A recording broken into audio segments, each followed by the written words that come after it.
Okay, Johnny, this one's got your number on it. Let's jam. Hello, everyone, and welcome back to another episode of Cinemajam.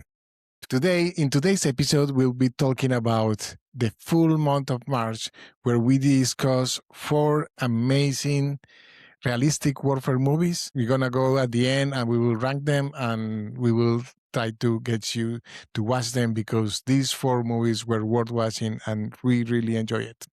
As always, I'm Sebastian Gomez from Austin, Texas, and Pablo Velez from Montreal, Canada. And just to remind our viewers, the ranking that the genre actually, that we're reviewing during the month of March is about movies that Sebastian and we found that were very realistic in how they depict warfare or war, and also gives us views not just from the sides that are confronting, that are actually like battling, but also the impact that it has on people, civil, and also the normalcy of war from some sides. And that's the entire intent, to see the different phases of war with this genre. yeah, the most dark secrets and the most open nightmares of war in 1 month. Correct. And we had some nightmares around it, I think. As always, we want to remind our listeners and viewers in YouTube and listeners in the podcast platform of choice that please subscribe, like, review the podcast. That helps us a lot. This will be our last episode that we'll be doing the ranking free. If you want to keep listening to the ranking, we're going to start posting them in our Patreon. So please go to www.patreon.com/cinemajam, where you can see exclusive content that we're going to be posting there. We're going to start doing this more commonly, but we will still do our main episode on Friday and our versus episode on Wednesdays. So please still keep subscribing to the channel. Okay, Paulo. So I think in the end, as we mentioned, this was a hard month. We saw great movies from great directors. I think we agree that also great performances. I mean, all over the place. We're going to go a little bit deep on each movie when we present it, but I want you to give me your general experience of the month of March, where we talk about realistic warfare.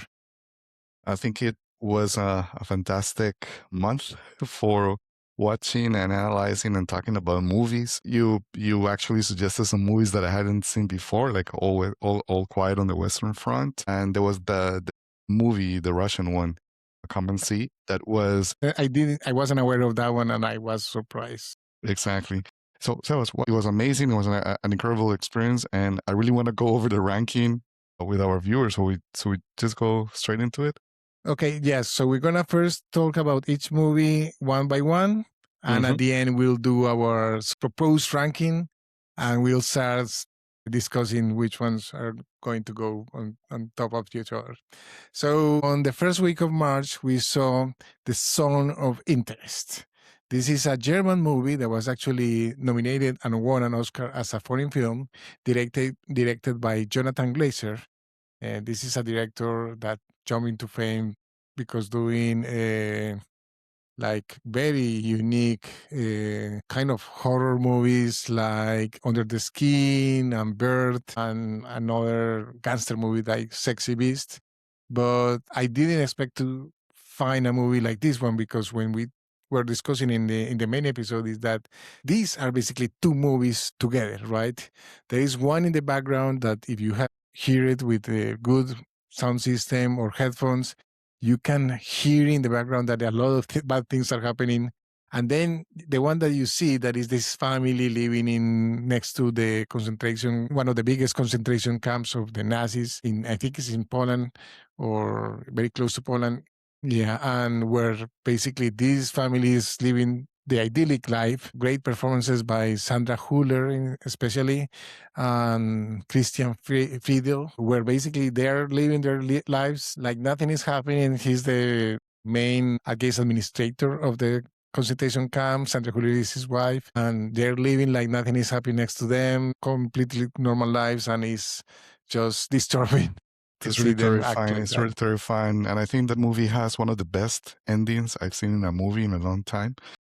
There's a sequence towards the end where it brings you to the present, and they showcase that the building where he was working for the SS became a museum for the Holocaust, and then goes back to 1944 or whatever that the year was. It's a fantastic sequence. The editing, the profoundness, like how deep that goes is fantastic. It's Fantastic. fantastic. It's completely marvelous. The next movie, Pablo. The next one was also a very good movie that I think both Sebastian and I had seen before, but we hadn't seen again in a long time. It's Full Metal Jacket from the grand, amazing director Stanley Kubrick. This is a movie that came out in 1987. It was stars Matthew Modine, Harley Ermy as the most amazing and realistic drill instructor sergeant they can ever find. Well, he was a real life drill instructor, so you Exactly. can That's tell. why that's why you cannot go wrong. But Then he's also a very good actor, so yes, that yes, was yes, like the yes. surprise there. Yeah, and amazing performances, I guess, from all the different supporting cast, especially from Vincent D'Onofrio, who we have found is one of the most reliable and solid secondary actors that you can find. The movie is set in the Vietnam War, so from the movies that we saw in this cycle, this is the only one that wasn't a world war. But at the same time, it emphasizes the dehumanization of the recruits as they go through the process of becoming Marines, and then how that it reflects in the battlefield. Because the movie is actually it's two parts. The movie has two parts. Part one is the whole process of training, basic training in the Marines camp in the U.S., and then the second part of the movie is when they're actually in Vietnam and they face combat during the Tet Offensive. So I thought it was a fantastic movie. It's Stanley Kubrick at his best. It's extremely, it's a movie that you can tell that he thought about it like in detail, very calculated, a bit cold sometimes because it was like so perfect. And we all know what a perfectionist Stanley Kubrick was. But what do you think, Sebas? How did you find the movie? No, I agree. I agree. That's the humanizing process where basically they're taking a little bit away of his humanity, making them perfect killing machines at the beginning, those 45 minutes, and how some people cannot cope with it. And that's the case of Vincent D'Onofrio in this movie is incredible. Full Metal Jacket is still one great war movie. But yeah, you can feel that there is a lot of calculation there. I mean, I'm not going to deny Son of Interest, of course, as well, but it's funny because there was a lot of calculation, but the actors are improvising all the time. So in this case, you can tell that they are forced to do They are not. whatever is standing, except they're Arlie Ermy, Harley. who apparently went on his own during his rants and his insults, and Stanley Kubrick just like took one or two takes and like got Let it. him run. Yeah, let him run his mouth. Do whatever you want to. That's agreed. Exactly. Sebas, what's the next movie that we saw? So the third movie that we saw is All Quiet on the Western Front. This is the movie by Edward Berger, another director that I'm surprised that I like so much. I wasn't expected to like this movie as much, and he has another movie that I like a lot, Conclave. But in this movie, we see how we don't see that process where they brainwash them, but we already see the kid in this movie. This movie is stars Felix Kaminer as Paul Baumer. Basically, we see that how they are in the school, brainwash their head so that they can basically be happy to be part of the machine that is the war. And it has one of the most cold openings. I mean, that cold opening, those first 10 minutes are perfect match to the Zone of Interest, right? Because It's like one has the perfect ending, the other one has the perfect opening. I know I was so surprised, and they match. And this is World War One. This is nothing to do with World War Two, basically. But you can see, that machinery, that perfectionism of the German war machine, where basically they're recycling and reusing all the uniforms of all the dead soldiers. These uniforms basically can maybe have been worn 2 or 3 times by a dead soldier, and they give it to this guy, and he's so happy, he's eager to go to the war. And then we see slowly how the war is turning him apart, because he's in one of the toughest parts of the world. The Western Front was a no man's land, basically. I was actually in a war museum here in Texas yesterday, and they have like a trench exhibition, and you were supposed to see like how the no man's land was looked from the trench, and I was, chills down my body, because basically, obviously, not as in the exhibition is not as cool as what you see in the movie, but you can still feel like, okay, this is somewhere where you don't want to be. And especially because they were, as we talk about it, they were winning a little bit, a few meters. And then the next day, the French will take it, and it will go like that for months and years. And this Exactly. takes a toll in this guy, in this Paul character. What do you want to talk about in this movie?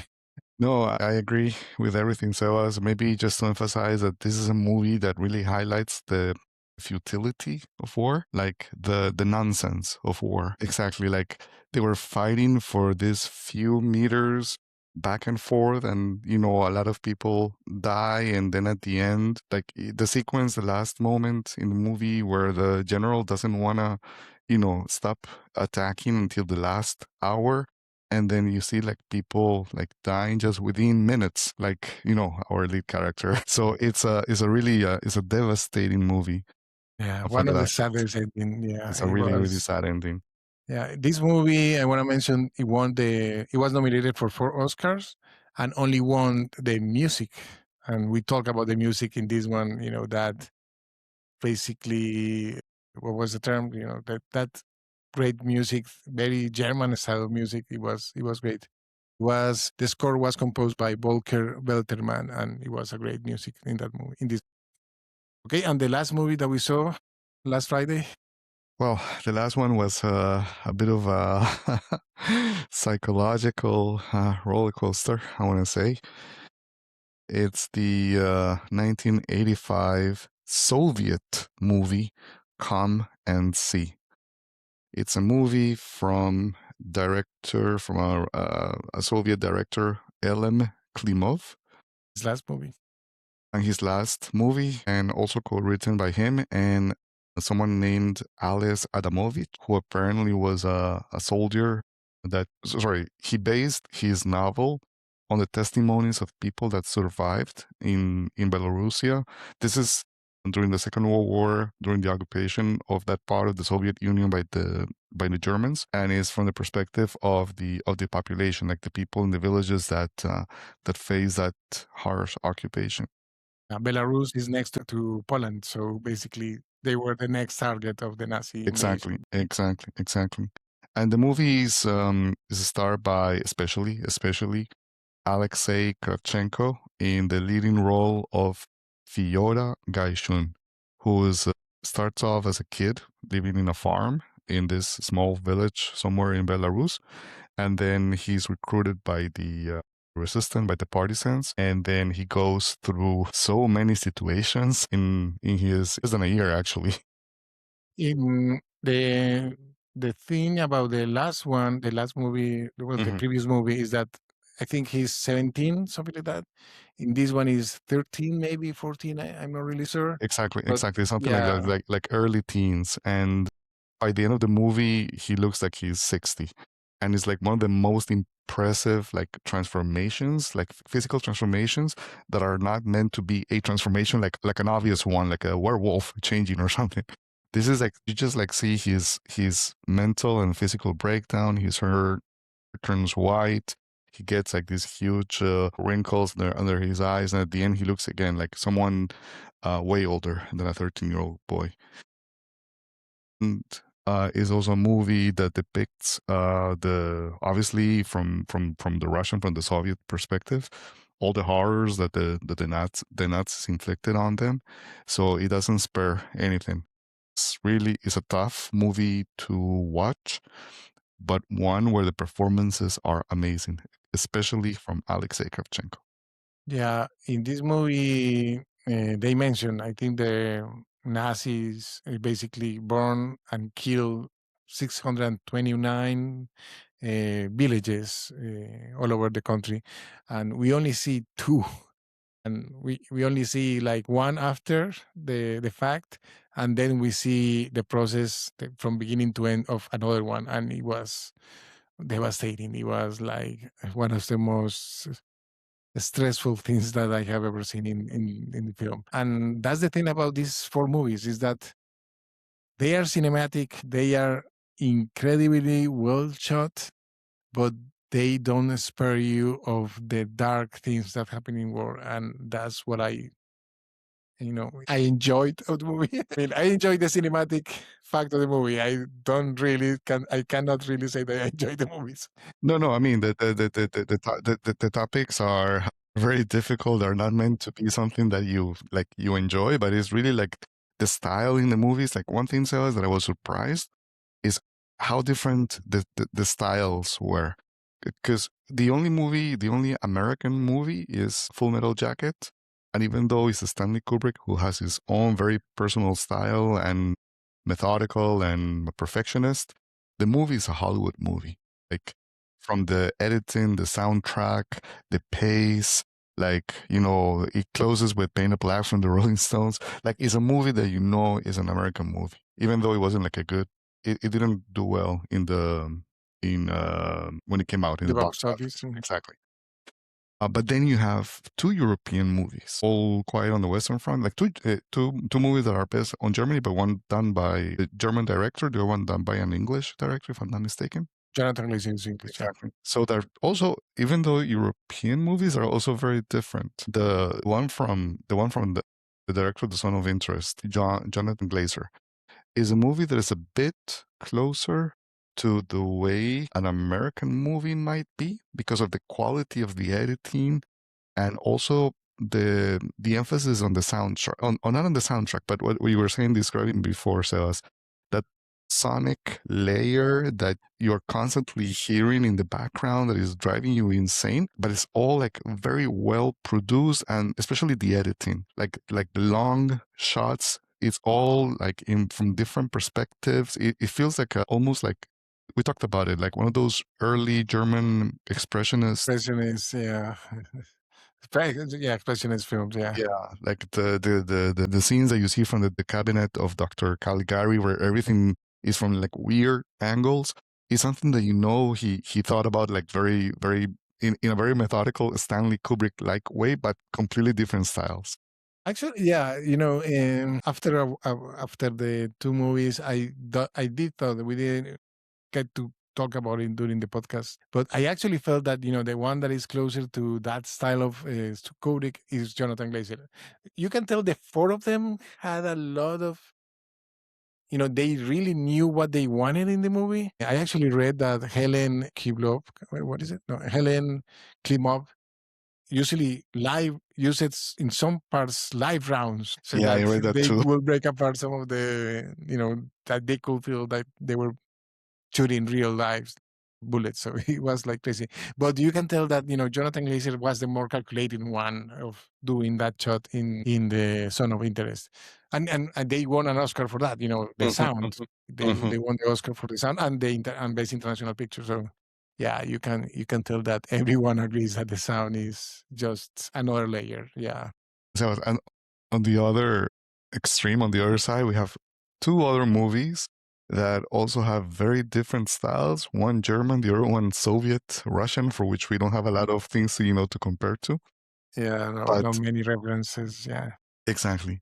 But when we think about the movie, the All Quiet on the Western Front, that is one movie where the realistic aspect of war, like being on the trenches, seeing people, getting shot, like the mud mixed with blood, and it's a very dirty movie, like dirty, like nasty is completely like the opposite, even though Stanley Kubrick's Full Metal Jacket also shows the battles at the end is completely different. It's more Yeah, detached. This one is I there, like you're there with the soldier, with Paul. yeah, they are still, they still have makeup when they show them after a combat in Stanley Kubrick. But in All Quiet in the Western Front and Alexei well, no, his character is Fiora, or the actor Alexei Kravchenko. They get really dirty. They're always in the Yes. mud. They're always in the floor. They get covered in blood. Yeah, or yeah, they get covered in. We talk about the fight in All the Quiet in the Western Front. That fight in the hole of in the crater of Mm-hmm. that bomb Mm-hmm. is one of the most realistic fights I've ever seen, because they are so scared of each other. Exactly, and it's also like a fight that you can feel that must have happened many thousands of times, if not hundreds of thousands of times during that war, because it was a close combat. That's the way And they are trench war was about. fighting, yeah, and they only fighting because they don't want to die. It's Exactly, not for exactly, any great cause, or I'm gonna save my country. They just don't exactly, want to fight. They are exactly. alone there right now. Nobody's giving them orders. They just don't want to be killed by the other guy. Exactly. So, I mean, from that perspective, though, like those two movies are very similar. But then again, one has that German approach that is also, a little like Jonathan Glazer's, like very calculated, very methodical.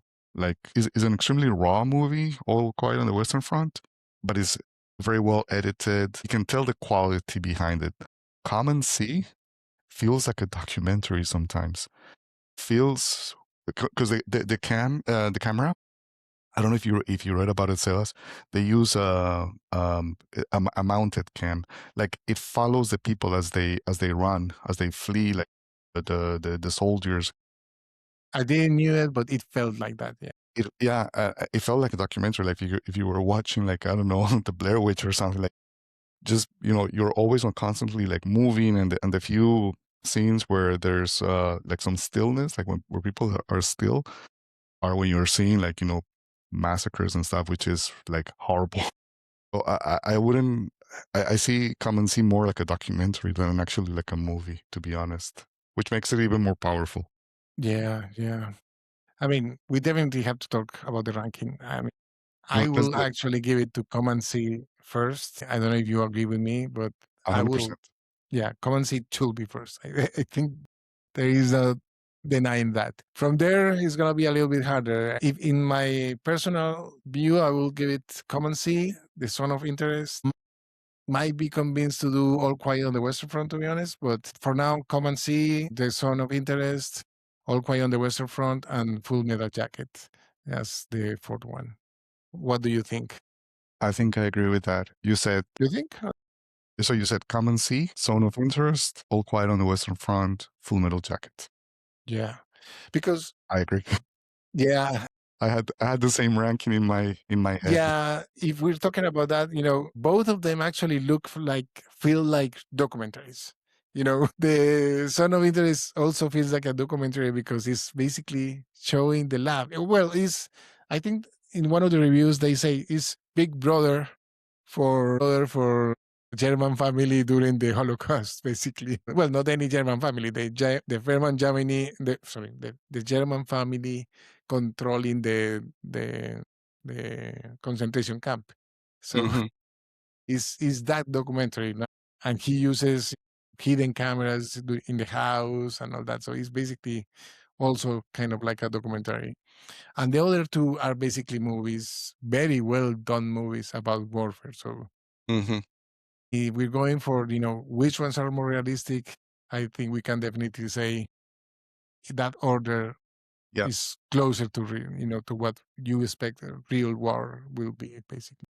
Plus, I mean, if we talk just about the fact that these are movies where you have actors acting, Alexei Kravchenko had the best performance of the four movies that we saw. And that is not to, demerit the acting, for example, from Christian Friedel as the head of the concentration camp, Rudolf Hoss, nor his wife, Sandra Huller, who played Hedwig Hoss, his wife. Like a little breakdown, Sebas. In terms of the actors and the acting, I think the best actor was definitely Alexei Kravchenko from Come and See.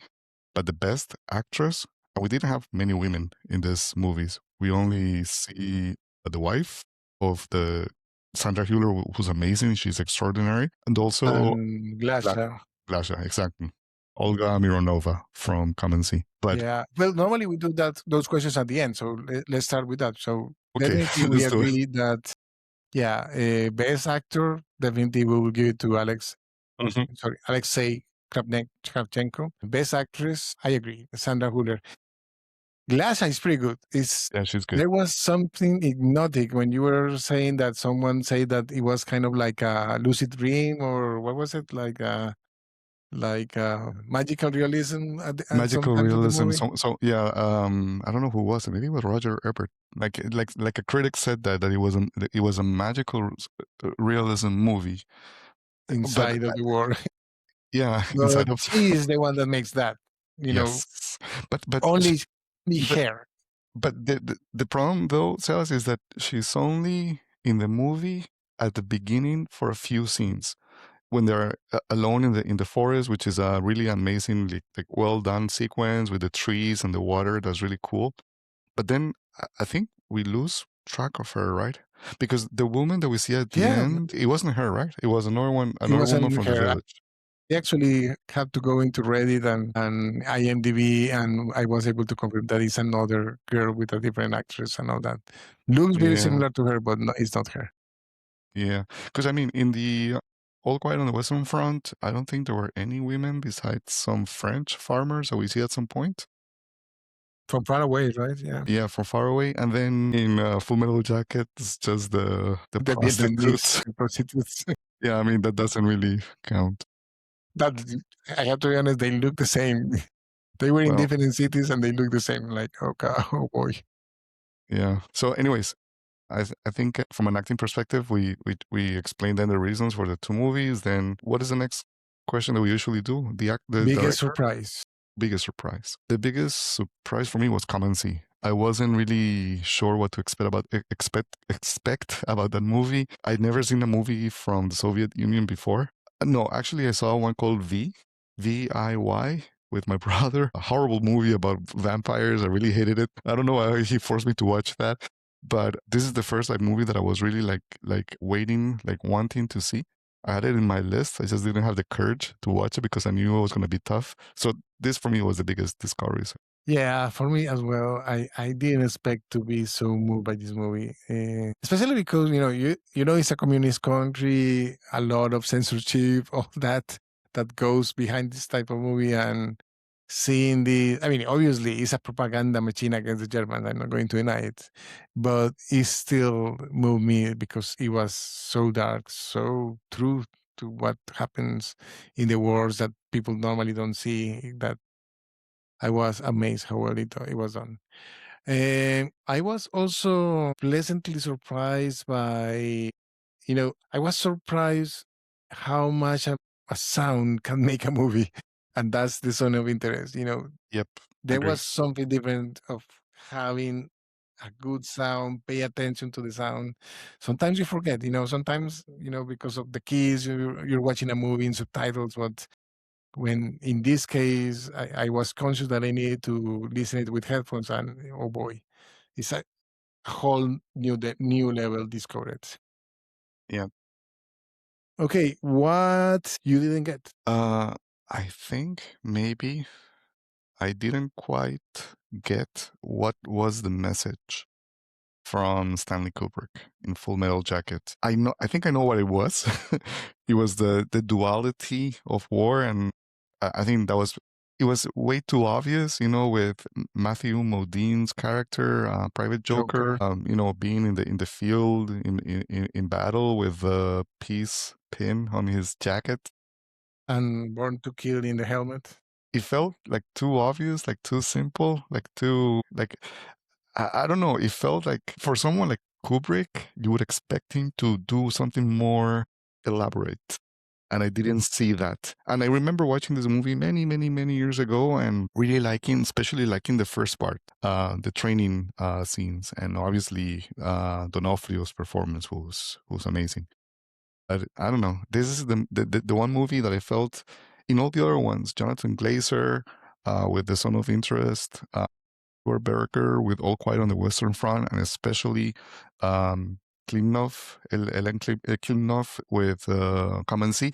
All the directors had a message. Like it was very deep and complex, and I didn't see that with Stanley Kubrick. I don't know. What do you think, Sebas? What I didn't get, I think in All Quiet on the Western Front, we talk about a little bit about the bureaucrats and the guys doing the negotiation and this general that didn't, or I think it wasn't a general, he was even higher. Marshall, Field Marshall. The marshal, yeah, he didn't want to give his control. He didn't want to go into peace, and he wanted to. So in the end, I didn't get that. I think I was hoping to learn more about them.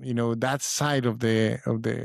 I mean, we get some ideas, but it still felt a little bit like mixed in other things that were happening with the soldiers, and sometimes I wish I was more focused. So I didn't think that at that time, but when I saw Come and See that we were only focused on the kid, like, okay, that was distracting me a little bit because it took you out of the real pain of the movie and show you this part that wasn't as interesting. And especially these guys weren't acting like real people sometimes. Maybe the only one was the one that we like, Daniel Brühl, as Matthias Exelberger, but the other one, nobody else acted like a real human. So, so in the end, it was like after watching Come and See that it made me realize that those scenes weren't as well put together as the rest of the movie. So it made me kind of like, okay, I don't get what he was trying to say with that. Maybe he was trying to say something about, I don't know, but it was more effective in the first 10 minutes, the machine of war, that these guys don't see the blood in their hands, so they don't get it. So, but we already got that message from the first 10 minutes. Exactly. Yeah. No, it's So a good point. It's a good point. The other question that we have is, do you have I mean, you don't need to have to, but do you have a biggest disappointment? Biggest disappointment. I actually enjoy them all. Maybe is Michael Modine. Thank you. I was gonna say the whole movie, like that I felt that I had a better souvenir. I remember the movie better. Like I remember Full Metal liking Jacket. Full Metal Yeah. Jacket more than I did this time. But now I remember, yes, Matthew Modine. I mean, I don't have anything against him necessarily with other movies, and I'm trying to think what other movies he has done besides this one. I think he did. Isn't he in Beverly? No, he's not in Beverly, but Beverly Hills Cop right now. No, he wasn't there. But I mean, he's like one of those actors from the 80s that you tend to remember, like, with some fondness. But there was, Not really. yeah, no, I mean, he was not cast well in this movie. He felt out of place. He tried to be funny, I guess, but it came flat. I don't know. That was my biggest disappointment. Thanks, Elas, for reminding me. We talked about it in the other episode. I do want to say that, another surprise, and I didn't say it when I asked the question, but man, Vincent D'Onofrio is so good everywhere he goes, man. I just want to leave it there. Like, one of the questions that I skipped was actually, best supporting character. I guess I have to give it to Vincent D'Onofrio. Do you have anyone else like a supporting character? That's a tough one because it depends on what you define as supporting characters. I mean, the Cossack in Come and See only sparely used. But not only him, even the head of the partisans, Bess was also very good, and even the Germans were also good. Like the two, like the one that at the end kind of like tried to deny his responsibility. The actor is Victor Lorenz as the Sturmbannführer Lorenz, and then the other guy, the more real Nazi guy, like Juri Lumiste as the sergeant, I guess, or the lieutenant. The performance that they give under that bridge when they're kind of like where they're about to be, executed by the Where partisans, they're gonna execute them, is extraordinary, and they are supporting characters. So, but I do agree that Vincent D'Onofrio had such a standout performance in Full Metal Jacket that's why the first part of the movie is so good. So I agree, he's the best one. Yeah, definitely. No, I mean, I think we can. Well, another one is like, I think, best music or best cinematography. There is a standout that you wanna. Well, I mean, if we put the sound aside, like the whole different movie that we talked about in the Zone of Interest, when it comes soundtrack, I think All Quiet on the Western Front has a really cool soundtrack. It's very industrial, very pulsating. Like there's this constant beat and this weird, keyboards playing whenever there's like like a battle or a potential battle happening. That was a very well used soundtrack, and I really really enjoyed it. I mean, again, not counting the second movie that we had with the Zone of Interest. If you just listen to the background, what's happening in the background. Come and See doesn't have a soundtrack. I mean, it only has like a few pieces now and then. That's why it feels like a documentary. So I wouldn't make that as a standout. And Full Metal Jacket is full of really cool songs. We already talked about the Rolling Stones, for example. So I don't know. I would give it to All Quiet on the Western Front. Okay. Yeah, the music there in particular is pretty incredible, and I think the cinematography as well. I mean, it was very well done, very close to Earth, very close to the actor. So I think it was great. No, yeah, okay. Thank you, everyone. Thank you very much. I hope you enjoyed this talk. As we mentioned, this is gonna be part of our Patreon.